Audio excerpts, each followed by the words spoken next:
Ikinalulungkot ng Malacanang na pati United Nations nagbabala na kontra sa umano'y laglag bala modo sa NAIA.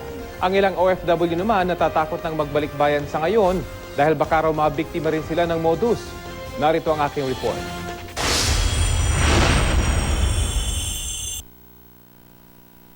Ito ang bahagi ng nilalaman ng internal memo ng United Nations Department of Safety and Security sa kanilang mga tauhan derechahan ng babala sa umunoy modus ng laglag bala sa Ninoy Aquino International Airport kapalit ng suhol. Ang palasyo nalungkot sa balitang pati UN nagbabala na laban sa laglag bala. And that's an unfortunate development, and we hope that moving forward with the new measures that will be implemented, that there will be no need for such advisories in the future. Maging ang ilang OFW sa Hong Kong, nangangamba na umunong umuwi sa bansa dahil sa kontrobersya. Bukod sa mga lumalabas sa social media, nakalathala na rin kasi sa ilang Chinese language newspaper doon ang balita tungkol sa umunong laglag bala operation sa NAIA. Sabi ng amo ko ng Monday night, Luz, what happened to your country? And sabi, I don't know.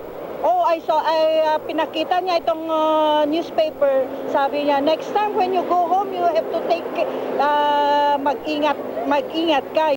Dumulog din sa NBI ang maginang ito na nabiktima rin umano ng laglag bala sa NAIA Terminal 3 noong October 27. Matapos makitaan ng bala na itinanggi nilang kanila, sinabihan daw sila ng screener na pwede naman itong pag-usapan. Pero matapos sabihing magsusumbong sila sa NBI, tila nagbago daw ang ihip ng hangin.